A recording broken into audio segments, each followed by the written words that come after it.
Bonjour à toutes et à tous. Vous aviez quelque chose de prévu dans l'heure qui vient? Oui? Bah alors lâchez tout. On part, on s'évade. C'est invitation au voyage. Aujourd'hui, je vous propose de faire escale à Marseille. Une étape cruciale pour l'écrivaine Anna Seghers. C'est ici qu'elle s'est retrouvée en transit après avoir fui les nazis en 1940. Ariane Ascaride, passionnée par cet auteur, la fera revivre dans l'inspiration. En ce temps-là, tous n'avaient qu'un désir, embarquer. Tous n'avaient qu'une seule crainte, rester en arrière. Partir de ce pays écroulé, de cette vie écroulée, de cette planète. Deuxième destination du jour, le Zimbabwe. Zimbabwe qui littéralement veut dire maison de pierre. Dans ce pays, on sculpte comme on respire. Et dans les années 50, un art incroyablement beau a émergé de ce savoir-faire ancestral, l'art Shona. Ce sera l'héritage. Cet atoll, perdu au milieu du Pacifique Sud, ne serait-il pas l'endroit idéal pour cacher un trésor? Vous verrez tout à l'heure comment l'archipel des Tuamotu a fait briller, de manière inattendue, les yeux des aventuriers. Quant à Papille, la dégustation sera en Bulgarie aujourd'hui, avec la recette très typique du Rodopski Klin, une sorte de lasagne au fromage et aux pommes de terre. J'aime beaucoup cuisiner. Je fais souvent de la banitsa, par exemple. Une autre recette traditionnelle. Et j'envoie tout ça à mes enfants par bus. J'en donne aussi au chauffeur, car il ne veut pas que je le paye.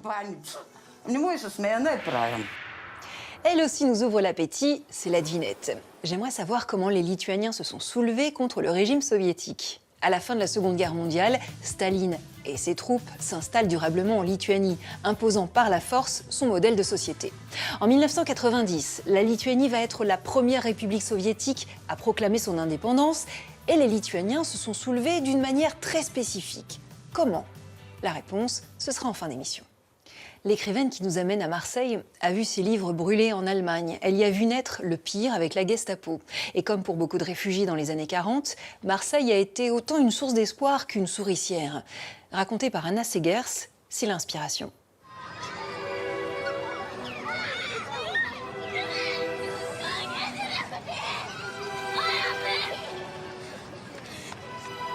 Quand je compris que ce scintillement bleu au bout de la canebière, c'était déjà la mer, le vieux port, je ressentis enfin pour la première fois, après tant d'absurdité et de misère, le seul vrai bonheur qui reste accessible à chaque être, à chaque seconde. Le bonheur de vivre. La comédienne Ariane Ascaride, originaire de Marseille et passionnée de l'écrivaine allemande Anna Seghers. Née en 1900, juive, communiste, cette dernière est l'auteure du roman Transit, publié en 1944. Un roman que l'actrice a découvert quand elle était très jeune et qui aujourd'hui encore l'accompagne. J'ai rencontré Anna Seghers en voyant un livre à elle, à la Cité du Livre de la Fête de l'Humanité. Et le livre était ouvert de telle manière qu'il y avait une photo d'elle.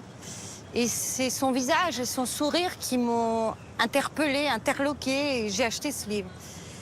Et j'ai découvert qu'elle avait écrit un livre qui s'appelait Transit, qui se passait à Marseille. Elle raconte ce qu'est Marseille à ce moment-là, pendant la guerre. Marseille qui est le port vers l'Orient, comme on l'appelait avant, et qui est rempli de gens qui veulent avoir un billet, qui veulent avoir un transit, pour pouvoir sauter sur des bateaux pour fuir les Allemands. Et comment elle raconte cette ville? Comment les gens se croisent dans un port? Des gens qui viennent du monde entier. Aujourd'hui encore, si on relit Transit et qu'on connaît Marseille, on se dit c'est impressionnant.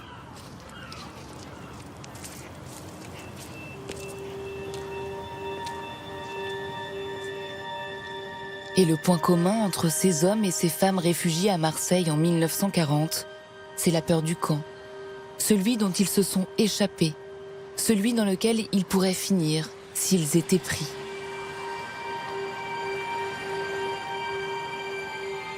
Située entre Aix-en-Provence et Marseille, l'histoire du camp d'Émile commence au début de la Seconde Guerre mondiale, lorsque le gouvernement français décide d'interner les ressortissants du Reich, fussent-ils d'authentiques antifascistes ayant fui pour venir se réfugier en France.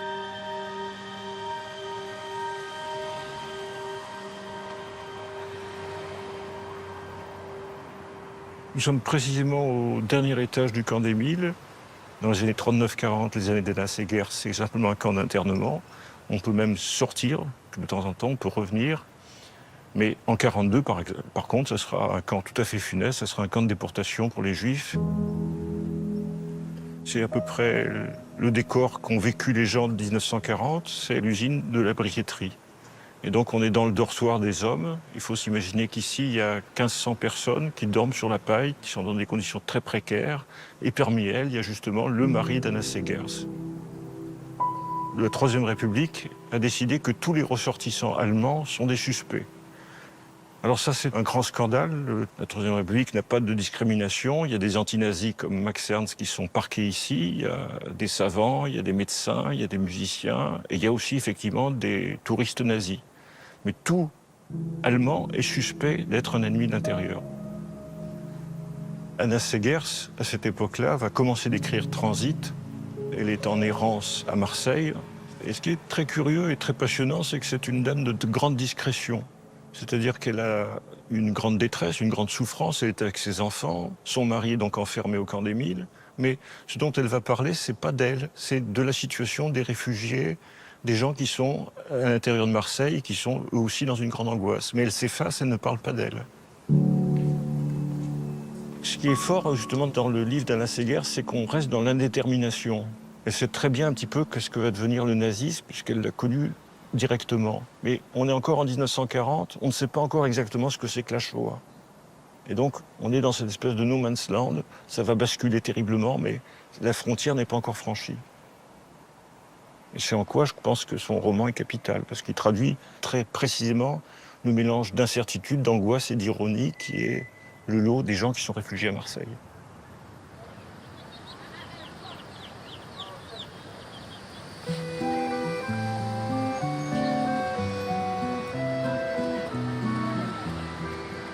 Et ces gens qui arrivent à Marseille sont d'abord pris par le décor qui les entoure, fascinés, perdus, comme le héros du roman. J'arrivais fort heureux au Vieux-Port.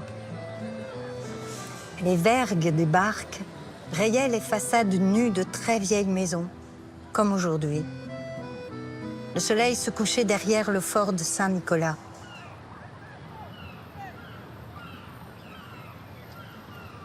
Là, c'est effectivement, voilà, la carte postale. Et ce paysage de carte postale, c'est le héros de Transit qui le découvre. C'est un Allemand qui arrive à Marseille. Il se met à marcher, il marche beaucoup. Il marche beaucoup dans la ville et il la regarde et il découvre ce que c'est qu'une pizza.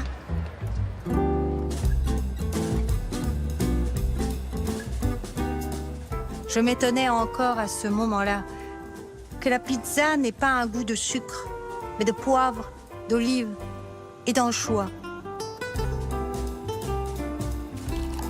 Il se laisse un moment enivrer par la ville qu'Anna Segers décrit avec humour.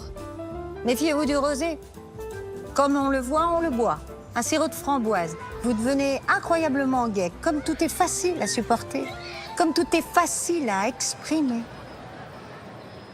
Mais l'ivresse est de courte durée. Au moment où Anna Segers écrit ce roman, les Allemands n'ont pas encore franchi la ligne de démarcation, mais on sent qu'ils vont arriver. Donc, quand elle arrive, ces grands cafés sont devenus des lieux où se retrouvent des réfugiés. Tous ont le visage tourné vers la mer, parce que la mer, c'est ce qui va leur permettre de mettre de la distance entre eux et un danger mortel. Et elle-même se retrouve là pour essayer d'avoir un billet de bateau, pour pouvoir monter sur un bateau et avec sa famille et pour s'en aller. Ce qu'elle écrit dans le roman, c'est quelque chose qu'elle connaît très bien. Et peut-être parce que c'est ça qui lui permet de supporter cette situation, elle va se mettre à écrire.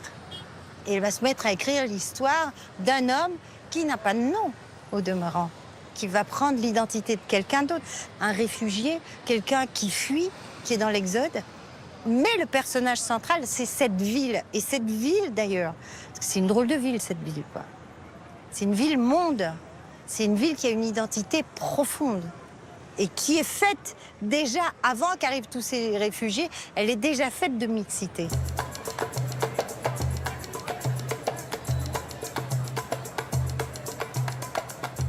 Une ville monde, splendide et magnifique, dont les coulisses, moins reluisantes, cachent une vie misérable.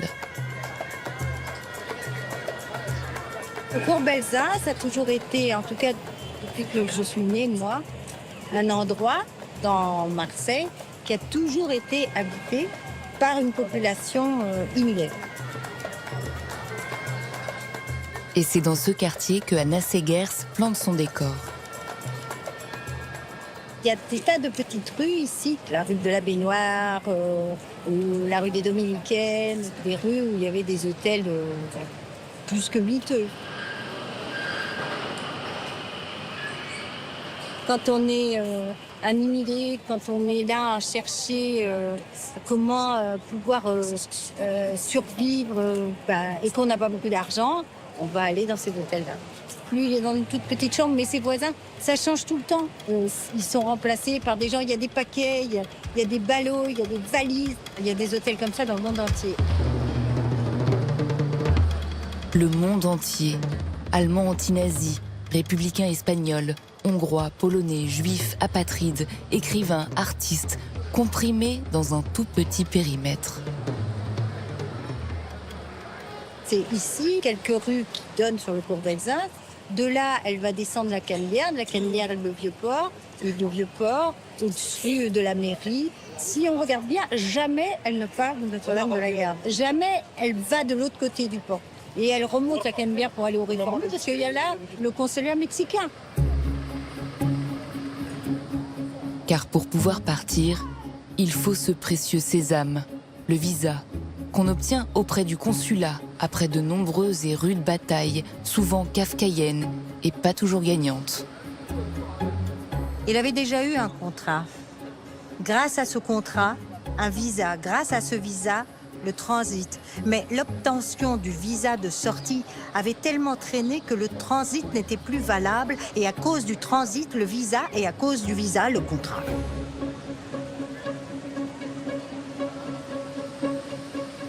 On est très précisément au sommet de la Canebière, à côté des Réformés, et juste derrière, après la fontaine des Danaïdes, c'est le bâtiment où a été hébergé le consul du Mexique, Gilberto Bosques. Alors ce qu'il faut imaginer, c'est que dans les cafés qui sont à côté du Vieux-Port ou du cours Belzin, c'est là que se massent les gens, mais le pôle d'espoir, le pôle d'espérance, c'est cet endroit-là. Ce lieu est infiniment lié à l'existence du livre de Anna Segers. C'est un pôle dans sa vie, puisque c'est là qu'elle a fait toutes les démarches un peu pénibles, un peu laborieuses, qui lui ont permis d'obtenir son visa. C'est seulement depuis 10 ou 15 ans qu'on évoque le nom de Gilberto Bosques, qui est fondamental parce que c'est lui qui a sauvé pas moins de 20 000 républicains espagnols. Il a croisé le cas d'Anna Segers, il a signé les visas. C'est là qu'intervient le croisement entre la biographie et la trame du roman. Anna Segers est très lucide. Ce qu'elle imagine, c'est justement tous ces gens qui sont en train d'errer dans les rues et ce qui peut leur arriver. S'ils n'ont pas de billets, s'ils n'ont pas de visa, quel sera leur destin? C'est ce qui centre un petit peu la dérive de toutes les pages.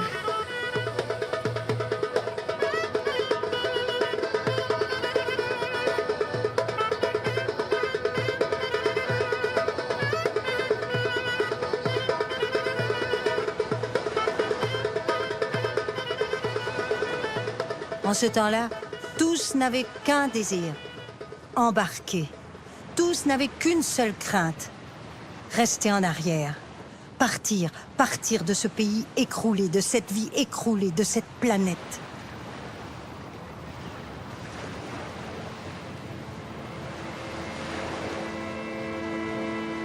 C'est ce que Anna Segers réussit à faire. En mars 1941, avec son mari et ses enfants, elle embarque pour rallier Mexico via Veracruz et New York, où elle restera jusqu'en 1947. Mais alors qu'il obtient son visa et que tout le monde ne rêve que de s'enfuir, le personnage principal du roman prend une autre décision. Le héros, lui, ne va pas partir.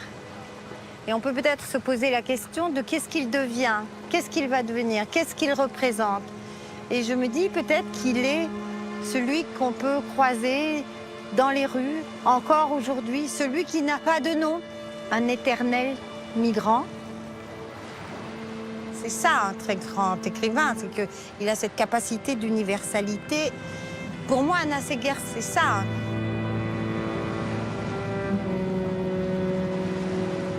Le migrant inconnu qui continue de hanter la cité phocéenne. À jamais, le fantôme de Marseille en perpétuel transit.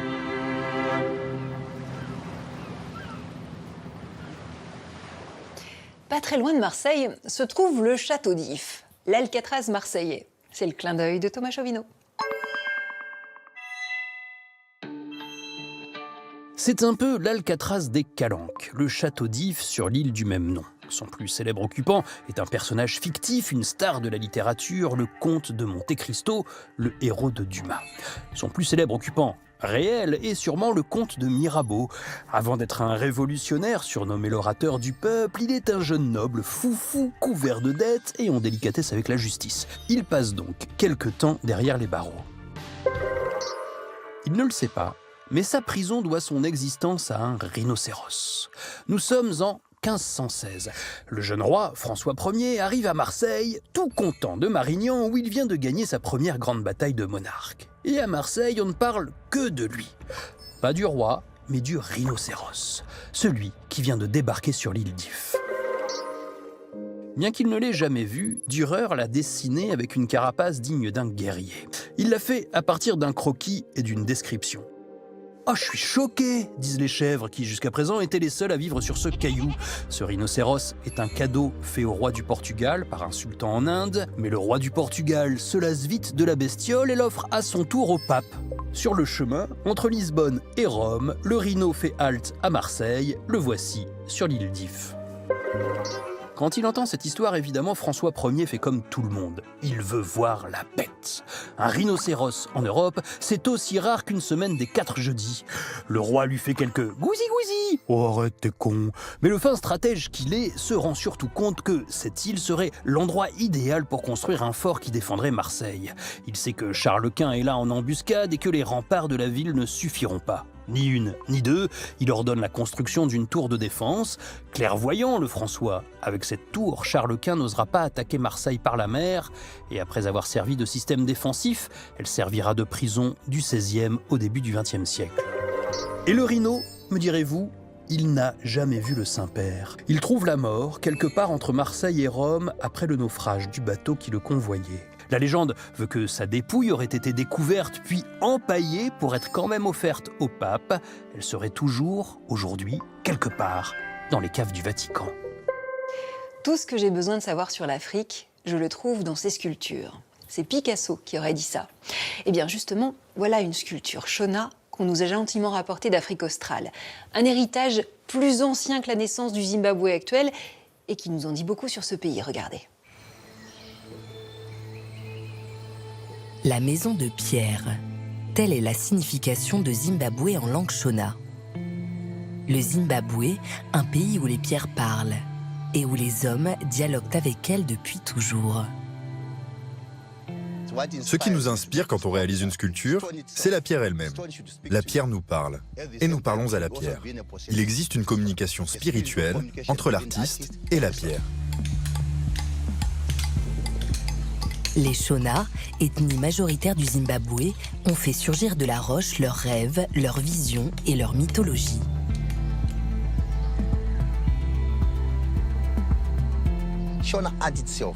L'art Shona est le symbole de la culture zimbabwéenne, de la religion zimbabwéenne. Dans 1000 ans encore, il restera le témoin des croyances qu'ont les gens ici, au Zimbabwe. Cette sculpture va réussir à s'imposer comme l'art le plus emblématique du pays, incarnant la défense de la culture Shona face à l'oppression coloniale ségrégationniste et cristallisant les rapports entre noirs et blancs.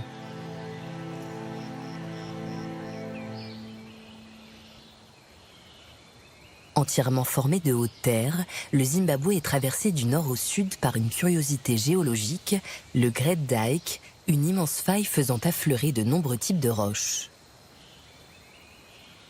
À une époque où les Shona dominent cette partie du monde, leur règne se matérialise dans cette pierre omniprésente.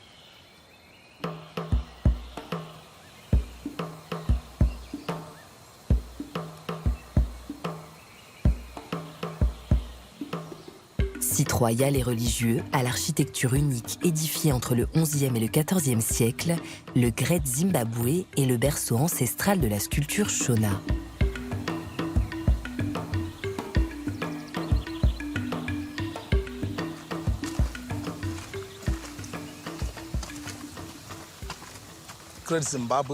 Le Great Zimbabwe a été construit par les ancêtres du peuple Shona. Ils ont migré depuis l'Afrique centrale et orientale pour venir en Afrique australe à la fin de la période de l'âge du fer.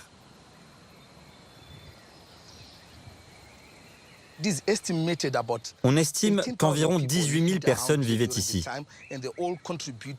Ils ont construit ce site en utilisant le feu pour briser les pierres, le granit, et leur donner cette forme.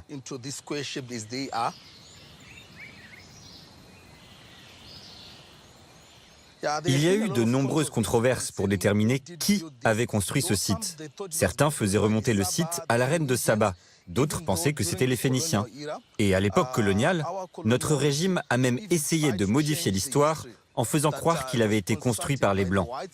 Quoi qu'il en soit, il existe de nombreuses preuves qu'il a été construit par le peuple Shona, notamment les sculptures d'oiseaux que nous avons découvertes ici.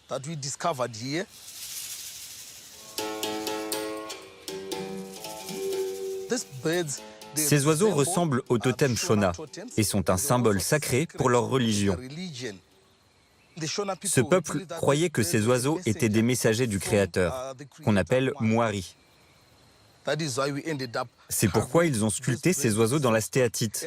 Ce sont les plus anciennes sculptures en pierre Shona connues.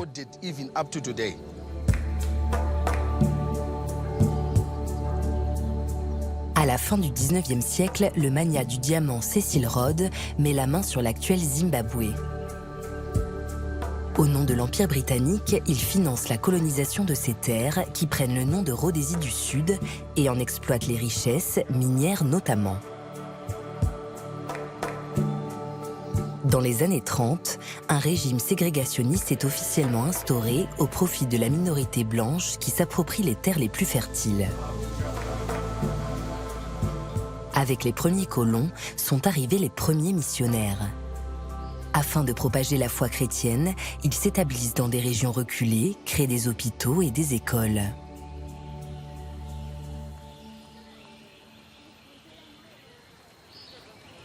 En 1948, le père John Gruber, un prêtre et architecte suisse, fonde la mission catholique de Serima.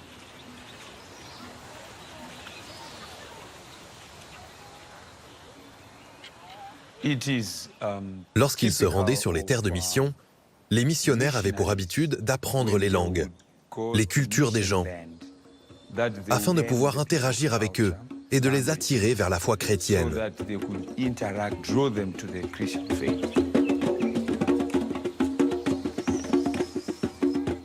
Quand il est arrivé ici, le père Gruber a habité quelque temps dans la maison du chef local. Il a appris sur la vie des Shona et a même participé à certains rituels.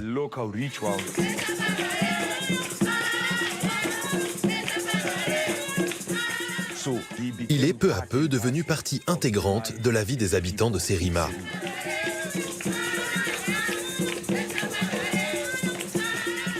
Pour orner l'église de Serima, qu'il dessine et dont il dirige la construction, le père Gruber forme ses ouailles aux techniques de la sculpture sur bois. Il leur soumet les sujets religieux, mais leur laisse une grande liberté créatrice et les encourage à puiser dans leur tradition. Il s'est opéré ici un mariage entre la tradition africaine et la foi catholique. L'utilisation d'un art africain au sein de l'Église était une nécessité de l'évangélisation.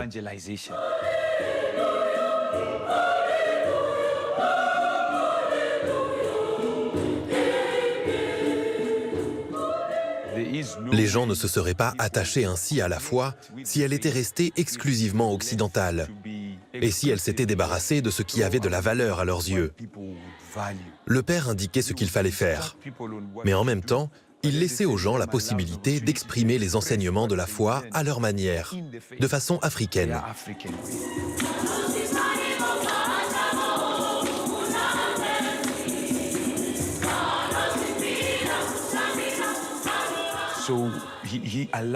Il leur a permis d'avoir recours à leur propre culture, d'insuffler les expériences du peuple Shona dans cette église, de se voir dans cette nouvelle foi, mais à leur image, et ce faisant, de créer une nouvelle façon de sculpter.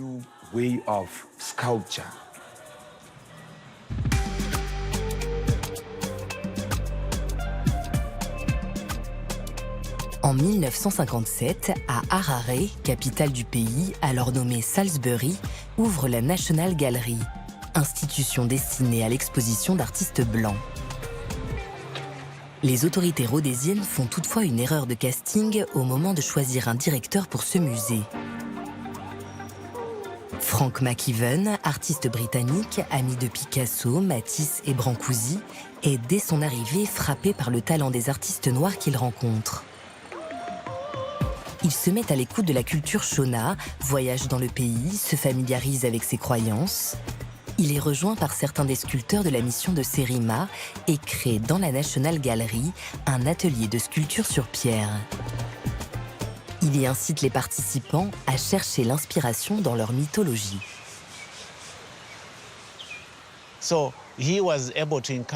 Il les a encouragés à s'intéresser à leur spiritualité et à dégager quelque chose de cette matière spirituelle, comme les cérémonies et les séances de guérison traditionnelles qui se déroulaient à travers le pays. Le motif du mélange entre l'homme et l'animal, de la métamorphose, était également très important. Ils se sont aussi beaucoup intéressés à la sorcellerie, car c'était quelque chose de très populaire à cette époque. Le travail de ces sculpteurs était profondément enraciné dans l'identité de la culture zimbabwéenne. Ils parlaient vraiment de qui nous sommes en tant que peuple. Mais ce n'était pas un art politique, d'opposition. Ces artistes venaient travailler ici. Leurs œuvres étaient exposées. Mais très peu de spectateurs noirs pouvaient venir voir les expositions, car nous vivions dans un pays divisé. Les Noirs n'étaient pas admis dans les galeries. Frank McEwen était trop accommodant avec les indigènes, comme il nous appelait, et le régime était mécontent des liens qu'il entretenait avec les Noirs. Même si le régime voit les activités de McEwen d'un très mauvais œil et multiplie les pressions, la National Gallery parvient à faire émerger un puissant mouvement que l'on commence à appeler sculpture Shona. Grâce à ses contacts, McEwen offre à ses figures majeures comme Joseph Nandarika ou Joram Mariga leurs premières expositions internationales au MoMA à New York et au Musée Rodin à Paris. Le succès des sculpteurs résonne dans toute la Rhodésie.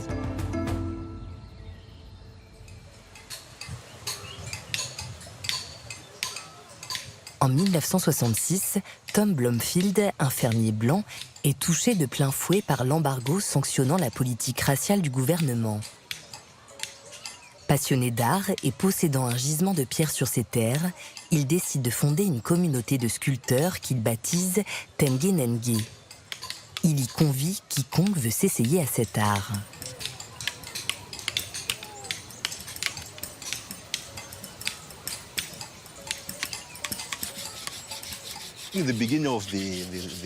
Au commencement de Tengenenge, il y a eu des tensions avec les autres fermiers blancs. La tension venait du fait que Tom acceptait tous les travailleurs qui se présentaient ici. Et ceux qui avaient du succès avec leur sculpture gagnaient beaucoup plus d'argent que ceux qui étaient payés dans les fermes. Les fermiers blancs n'étaient donc pas contents parce que beaucoup de leurs employés préféraient venir ici pour travailler la pierre que de continuer le travail agricole.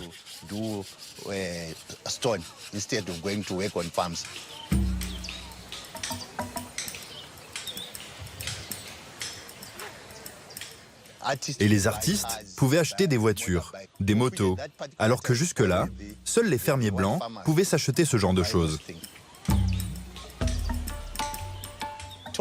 Tom avait à cœur de promouvoir la créativité chez les artistes. Tengenenge est devenu célèbre dans le monde entier grâce à la variété des sculptures que vous trouvez ici. Tom encourageait les gens à trouver leur propre voie, à avoir des idées originales, à surtout ne pas se copier les uns les autres. Copier était vu comme quelque chose de très grave.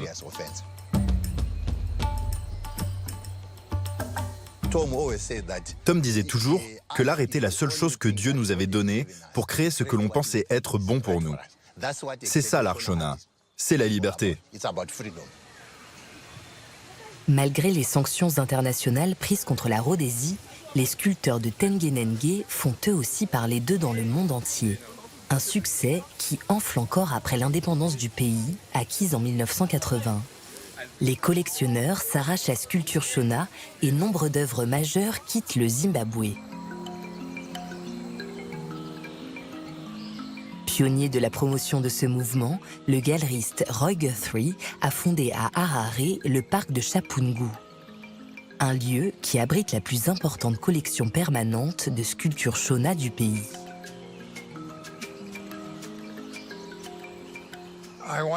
Je voulais que nous ayons un endroit ici, dans notre pays, où nous pourrions rendre hommage à ces artistes.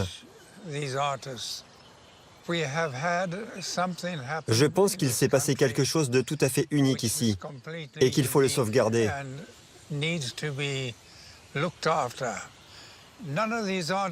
Aucun de ces artistes n'a étudié l'art à l'université. Mais lorsqu'ils sont face à la pierre, ils savent la travailler. C'est une capacité qui dépasse notre entendement occidental. Au Zimbabwe, nous chérissons les pierres. Nous les honorons. Les artistes écoutent la pierre et lui obéissent. Ils ressentent ce qu'elle porte en elle et le font jaillir.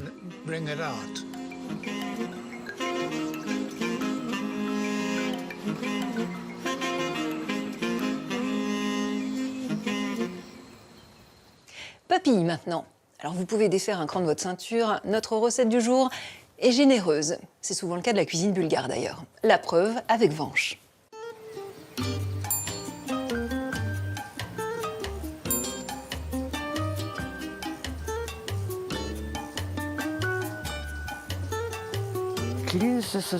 Cette recette se compose de 3 portions de pâtes et la farce se compose de pommes de terre, de fromage et d'une herbe, le plantain.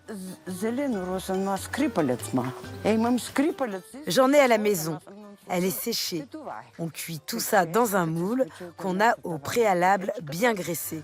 On le retourne, on ajoute encore du beurre et on cuit encore. On laisse ensuite refroidir et on peut manger.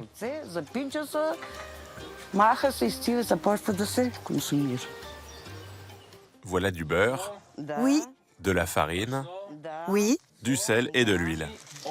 je vous remercie énormément.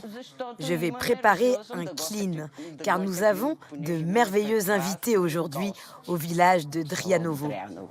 Ils viennent d'un autre pays.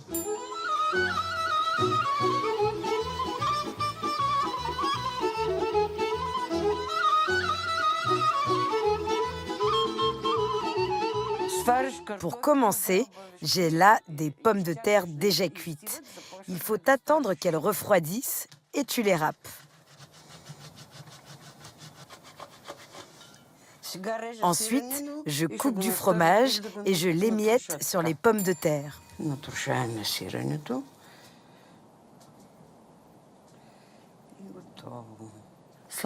mettons un peu de sel et voilà.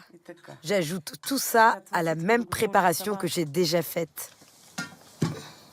Ça, c'est l'herbe qu'on appelle plantain.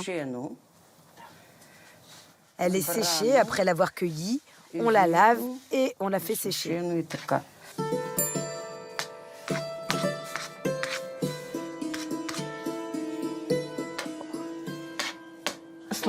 Maintenant, je vais prendre un peu d'eau pour faire la pâte, avec un peu de sel. Et je mettrai aussi un peu d'huile. Il faut que je range la table pour pouvoir étaler la pâte.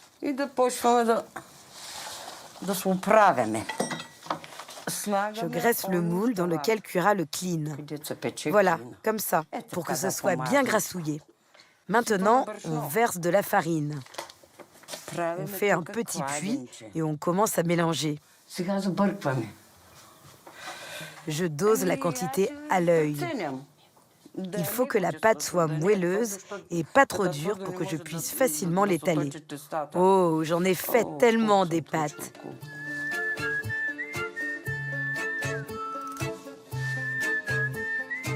C'est quand je me suis mariée que j'ai appris ça. Je ne savais pas travailler la pâte, mais mon mari voulait manger ça. Il me disait « Je veux du clean », mais moi, je ne savais pas faire. « Tu vas apprendre », il disait. J'ai donc appris. Mon mari n'avait pas d'autre moyen d'en manger. On va commencer à étaler la pâte. Je l'ai découpée en portions pour avoir plusieurs feuilles. Pour une plaque, nous aurons besoin de 3 portions. On les fait à la même taille que le moule. Il faut mettre de la farine pour éviter que la pâte ne colle et ne se déchire. Elle doit être très fine.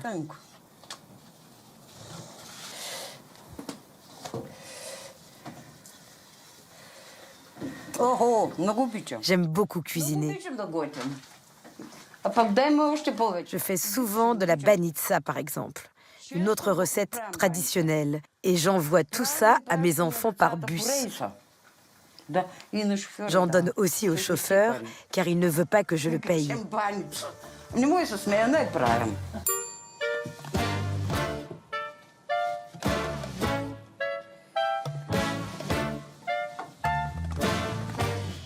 Et maintenant, on attend qu'elle cuise. Il faut veiller à ce que ça ne brûle pas. Si le feu est fort, on la retourne rapidement. Tout simplement, comme ça, on la retourne.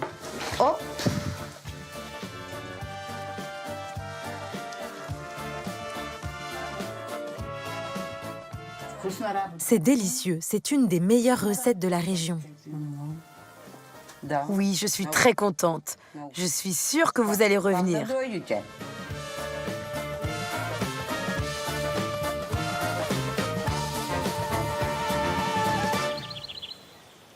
On reviendra en Bulgarie, c'est évident. En attendant, on va faire quelques brasses dans le Pacifique Sud. Si vous avez une pioche accrochée au maillot de bain, on ne sait jamais, ça peut vous servir dans l'histoire inattendue. Tout le monde connaît l'île au trésor. Enfin, le livre. Mais l'île et son trésor, où se trouve-t-il vraiment ?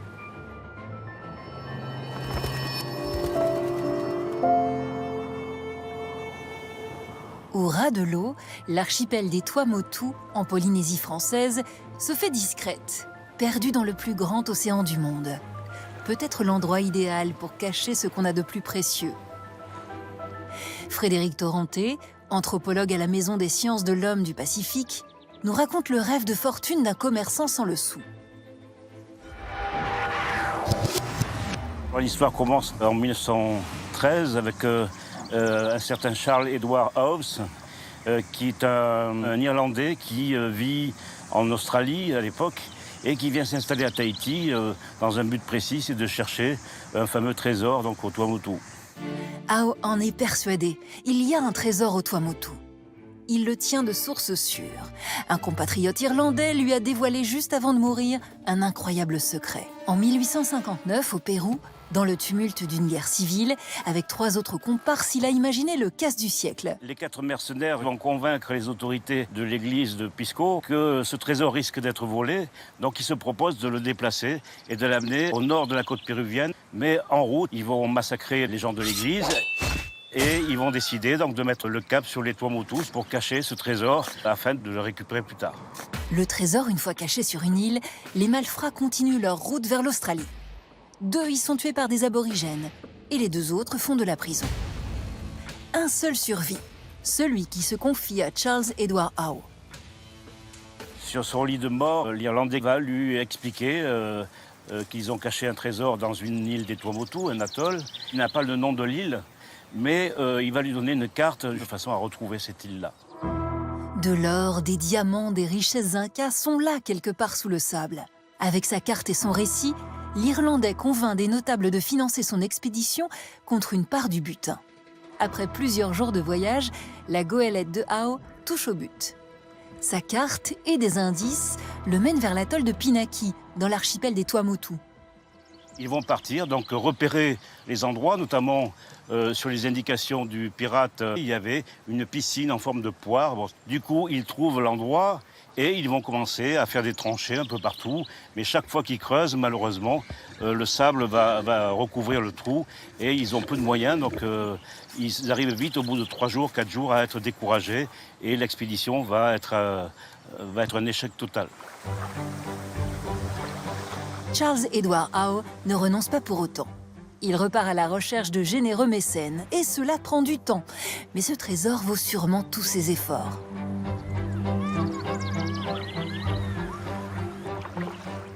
Huit ans plus tard, ils arrivent donc une deuxième fois sur l'atoll. Ils vont commencer à creuser, en étayant avec des madriers en bois. Mais là aussi, malheureusement, le trou va se reboucher et du coup, ils n'arriveront jamais à atteindre ce présumé trésor. Howe commence à douter de la situation finalement de cet atoll de Pinaki. Il pense qu'il s'est trompé et il retourne à Papeete et il va voir de plus en plus de gens, notamment des capitaines qui connaissent bien les Tuamotu. Et les gens vont l'orienter de suite évidemment vers un groupe d'atolls où il y a 3 atolls. C'est l'atoll de Tuanake. Finalement, le trésor de Pinaki n'est peut-être pas à Pinaki. Cet homme qui creuse un peu partout déplaît aux autorités. En 1928, il est expulsé de Tahiti sur ordre du gouverneur. On perd la trace de l'Irlandais en Australie, mais pas son histoire. Cette histoire de trésor de Pinaki va se transformer en véritable légende urbaine et du coup, ça va susciter énormément d'intérêt de la part de la communauté internationale. En 1934, un certain Edwards se fait accompagner d'un plongeur qui s'appelle George Hamilton et ils vont retourner à Pinaki pour ce fameux trésor. Mais Edwards fait chou blanc et George Hamilton se révèle meilleur écrivain que plongeur. Ce romancier en quête de belle histoire, de retour à Londres, publie 5 ans plus tard Le Trésor des Tuamotu. Hamilton va décrire des scènes tout à fait fantastiques, en sachant qu'il va devoir lutter dans le trou d'eau avec les tentacules d'une pieuvre géante, ou alors une murène énorme. Du coup, ils transforment leur séjour qui était infructueux en histoire fantastique, comme il y a beaucoup sur les atolls des Tuamotu. Ce qui est extraordinaire, c'est que ce roman, finalement, va entretenir ce fantasme qui est la quête d'un trésor perdu au Tuamotu, et également va continuer à faire vivre ce mythe qui, finalement, est toujours en vigueur aujourd'hui. En 1993, un homme se présentant comme un descendant d'Hamilton lance à nouveau une expédition. Mais aux abords de l'île, une tempête manque de faire chavirer l'équipage, contraint de couper court à l'aventure. Étonnamment, peu font le lien entre cette histoire et un autre roman publié en 1881. L'île au trésor de Stevenson raconte sensiblement la même histoire, une histoire à laquelle on continue de croire aujourd'hui, sans doute parce qu'on aime y croire. Il est temps de répondre à présent à la devinette. En début d'émission, je vous demandais comment les Lituaniens se sont soulevés contre le régime soviétique. Eh bien, notamment en organisant des concerts de rock. Le rock n'est pas franchement bien vu par le régime soviétique, car il est considéré comme une invasion musicale de l'ennemi américain. À la fin des années 80, une partie de la jeunesse lituanienne choisit d'organiser des concerts publics et en plein air. Leur marche du rock, à travers toute la Lituanie, devient un outil d'expression pour l'opposition clandestine au régime soviétique, de 1987 à 1989. Cette révolution chantante diffuse une envie de liberté et participe à l'indépendance en 1990. Pespalt.